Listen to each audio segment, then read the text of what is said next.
Está escrito com Alejandro Bullion,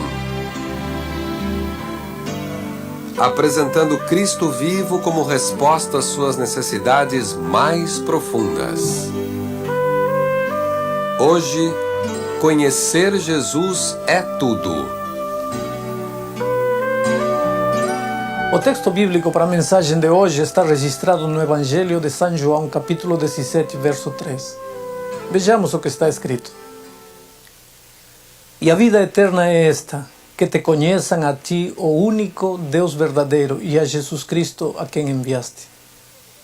Você vê, o segredo da vida eterna não consiste apenas no conhecimento de um corpo de doutrinas ou na aceitação de uma determinada igreja. O segredo é o conhecimento de uma pessoa, a pessoa maravilhosa de Jesus Cristo. O verdadeiro cristianismo é um relacionamento de duas pessoas, o ser humano e Cristo. O que mais importa em nossa experiência espiritual não é o que cremos, mas em quem cremos. A razão para acreditar que o verdadeiro cristianismo é o relacionamento pessoal entre Cristo e o homem é que a justiça e o pecado só podem existir entre pessoas. Uma estrela, por exemplo, um gato, uma mesa ou uma pedra não podem pecar ou ser justos. Só as pessoas pecam. Por isto, o pecado, mais do que a violação da lei, é a interrupção do relacionamento de amor entre Cristo e o ser humano. Esta é a verdadeira tragédia do pecado. Quando peco, estou ferindo meu Jesus, ferindo a mim mesmo e trazendo separação entre ambos. A maldade do pecado do Éden está melhor revelada no fato de Adão se esconder de Deus do que simplesmente no comer do fruto proibido. Isto é o pior do pecado. O ser humano que outrora corria e se jogava nos braços do pai amante, depois de pecar escondeu-se de medo e causou profundo sofrimento ao coração de Deus. Pergunto, estava o pai triste porque alguém comeu uma fruta? Ou estava sofrendo por causa da separação? Isto nos leva à conclusão de que a salvação e a vida eterna nada mais é do que uma reconciliação ou um novo relacionamento pessoal com o Senhor da salvação. Somos salvos quando cremos em Jesus, quando amamos a pessoa de Jesus, não apenas seu nome, nem suas doutrinas, nem apenas sua igreja. Não podemos, porém, amar uma pessoa sem conhecê-la. Por isso o inimigo fará todo o que puder para nos distanciar mais e mais de Deus, ou então para aproximar-nos com uma ideia completamente errada do Pai.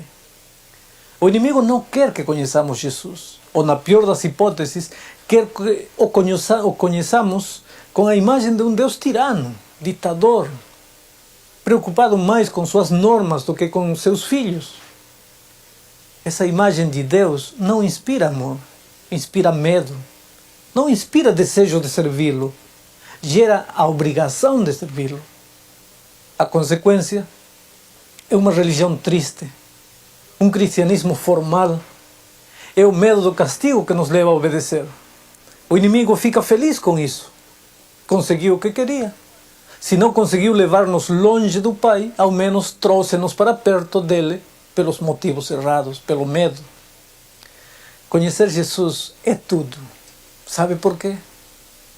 Porque ao conhecê-lo como na realidade Ele é, ao conhecer o que Ele fez por nós na cruz do Calvário, ao saber quanto Ele nos amou e nos ama apesar de nossas atitudes ou de nossa rebeldia, não teremos outro caminho senão apaixonar-nos por Ele, amá-lo com todas as forças de nosso ser. E porque o amamos, então, desejaremos ser como Ele é, viver como Ele quer, ver sempre um sorriso de felicidade em seu rosto. Consequentemente, deixaremos de fazer tudo aquilo que o deixa triste e faremos tudo aquilo que o deixa feliz.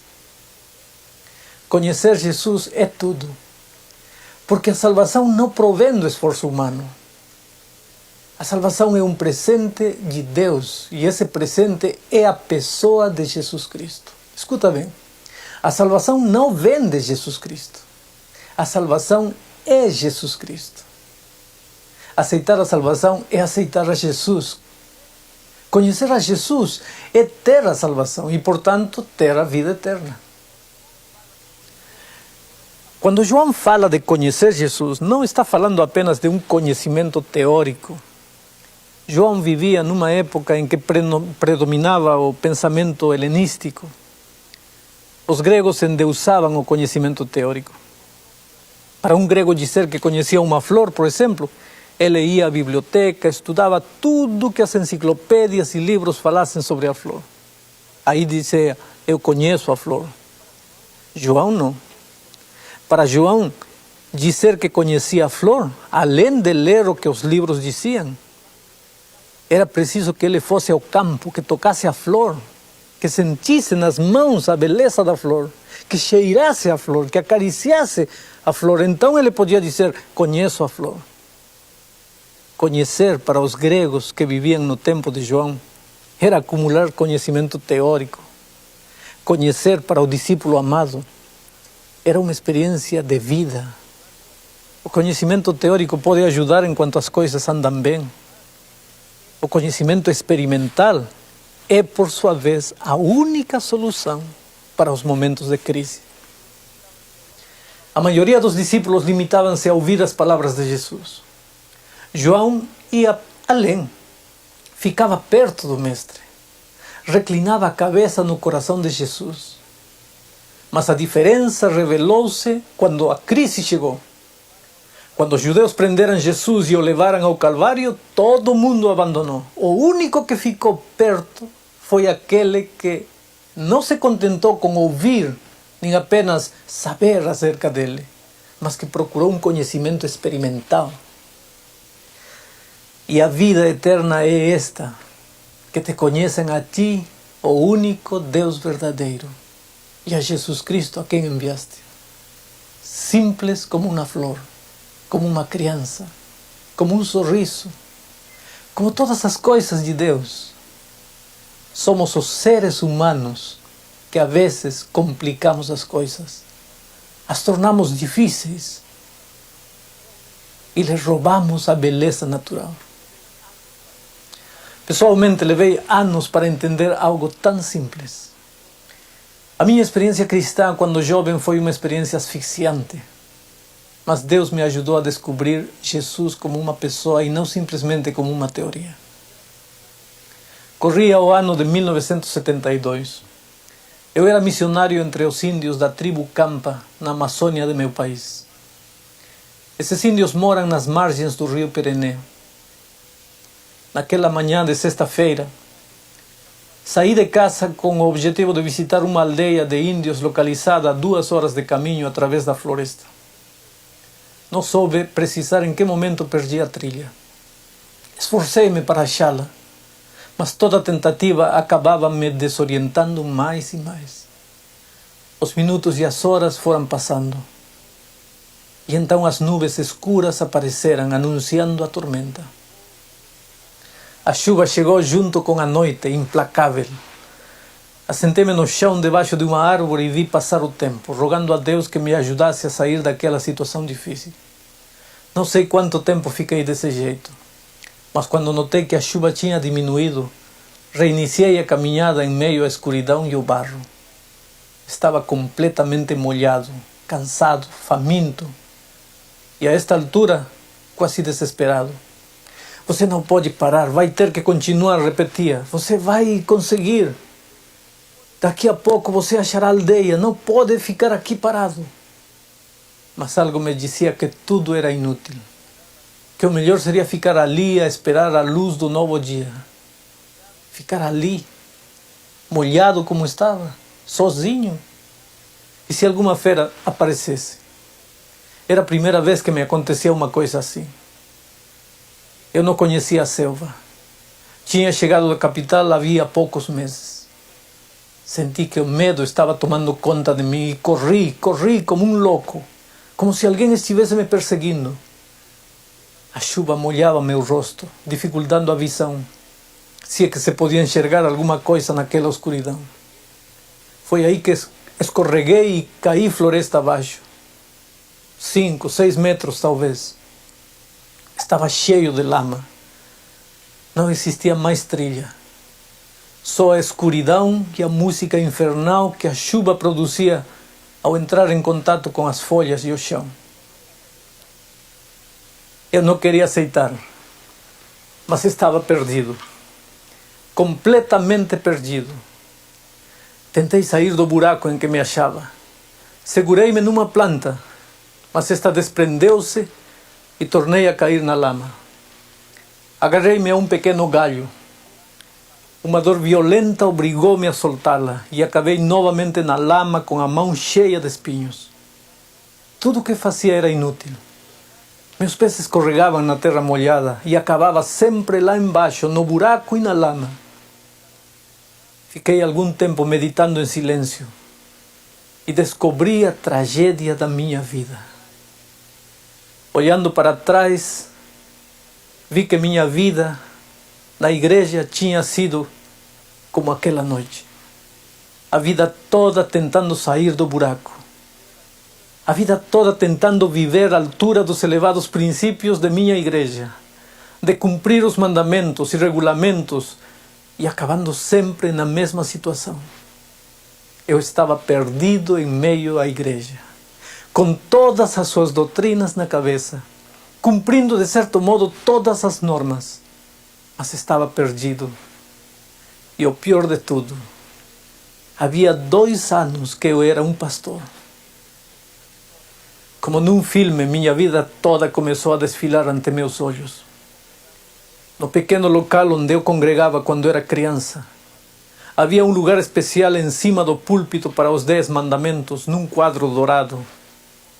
Era dever de todos saber de cor os mandamentos e guardá-los. Desde pequeno aprendi as normas da igreja.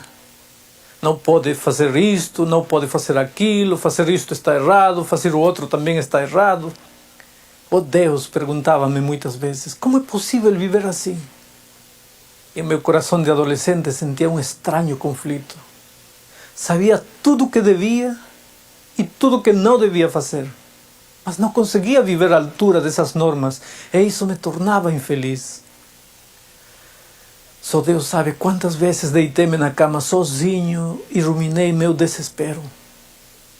Atormentava-me a ideia de um Deus sempre zangado, sempre pronto a me castigar, esperando de mim o cumprimento de todas as suas normas.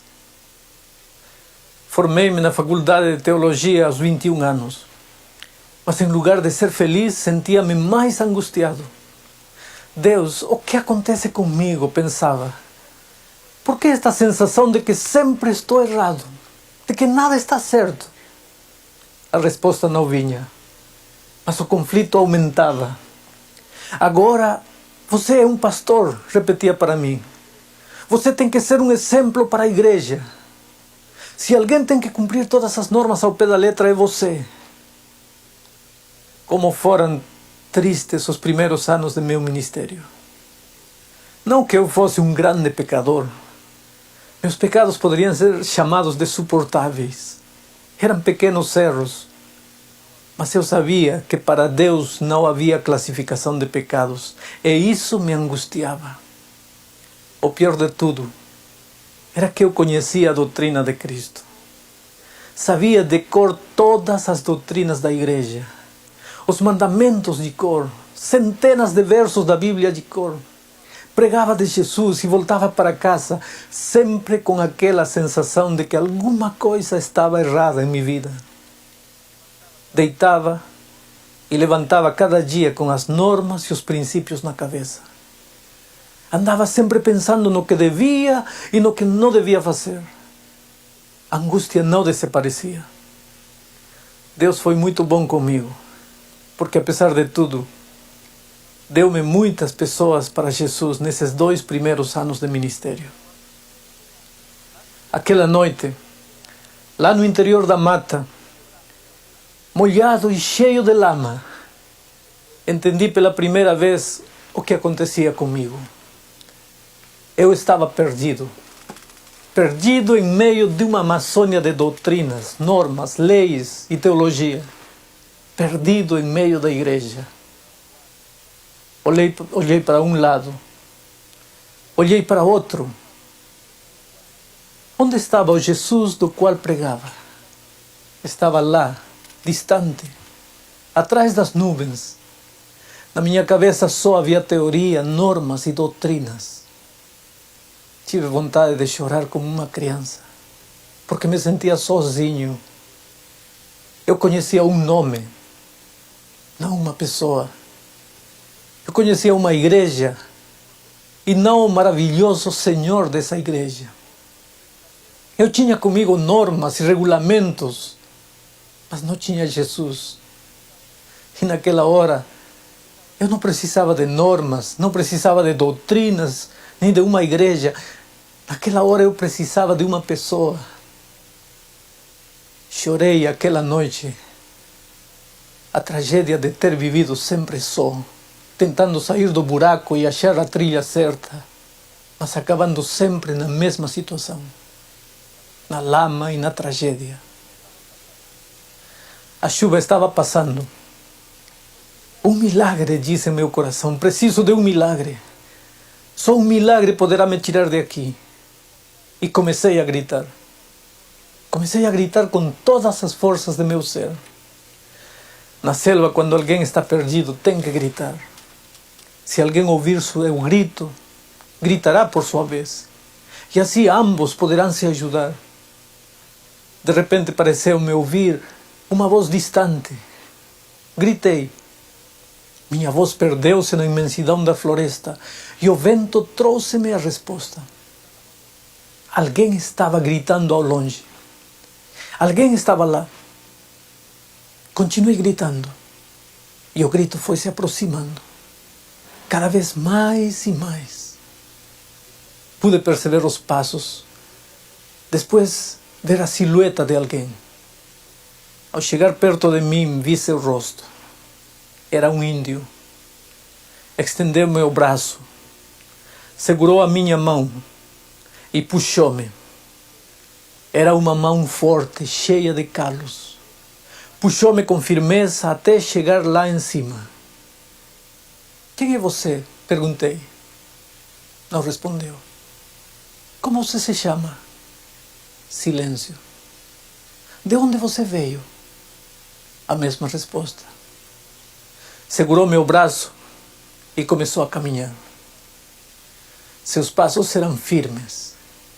Em momento nenhum respondeu às minhas perguntas. Andamos em silêncio algum tempo até chegarmos a certo ponto. Lá embaixo havia luz. Era o lugar que estava procurando. Estava salvo. Na manhã seguinte desci até uma pequena cachoeira para me lavar. Ajoelhei-me ouvindo a música da água ao cair e o canto dos passarinhos. Pela primeira vez, senti que não estava mais sozinho. Minha oração não ia para cima, ficava aqui ao lado. Disse: Senhor Jesus, agora sei que não és uma doutrina, és uma pessoa maravilhosa. Como fui capaz de andar sozinho a vida toda? Oh Senhor, agora entendo por que não era feliz. Estavas faltando tu. Quero amar-te, Senhor. Quero segurar sempre teu braço poderoso. Sei que sem ti estou perdido. Quero daqui para frente estar preocupado só em segurar tua mão de amigo. Quero sentir-te a meu lado. Saber que estás não somente lá nos céus, mas aqui comigo. Hoje entendo, Senhor, o que estava faltando. Estavas faltando tu em minha vida.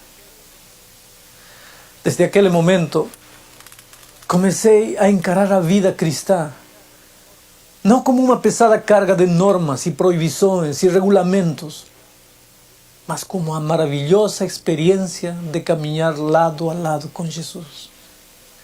As doutrinas começaram a ter vida nova para mim.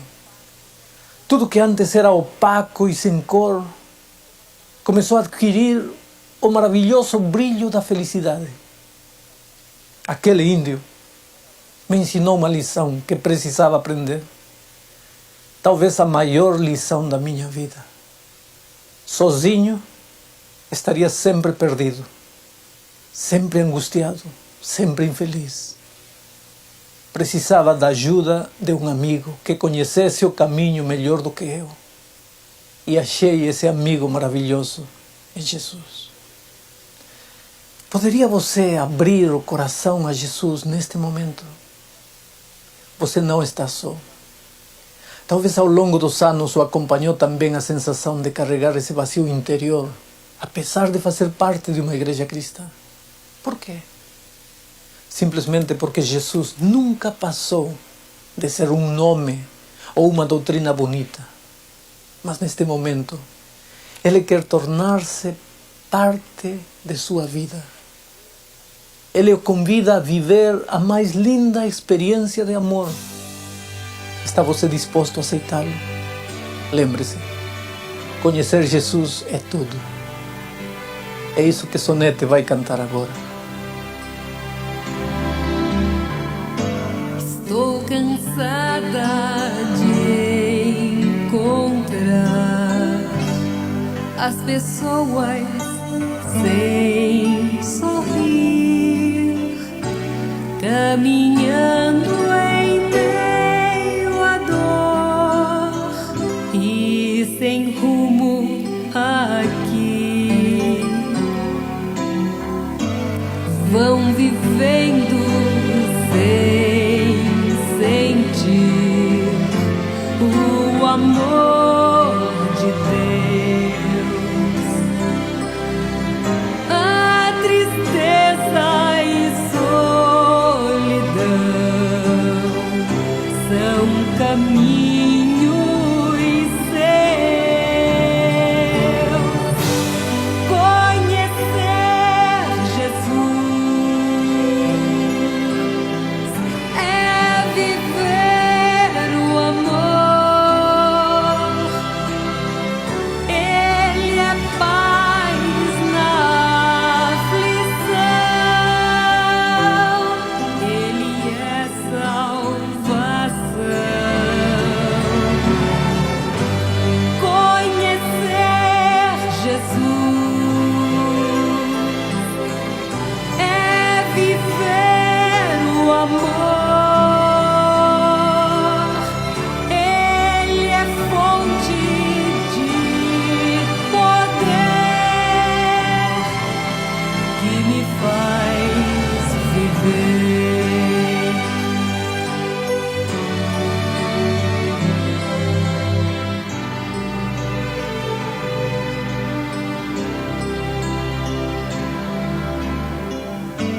Cristo é luz na escuridão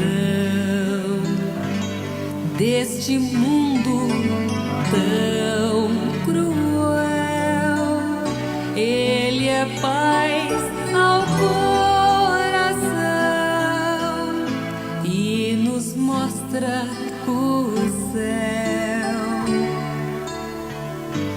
Cristo sempre vai estar onde está a dor. Todos devem conhecer este grande amor. Conhecer Jesus é viver o amor. Ele é paz na aflição. Ele é salvação. Conhecer Jesus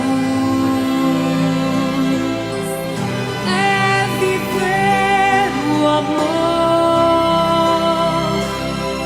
Ele é fonte de poder. Ele é fonte de poder que me faz viver. Obrigado, Sonete. Vamos orar. Pai querido, o segredo da vida eterna está em conhecer-te. Vem cá, Senhor. Fica conosco. Participa de nosso dia a dia e dá sentido à nossa vida. Em nome de Jesus. Amém.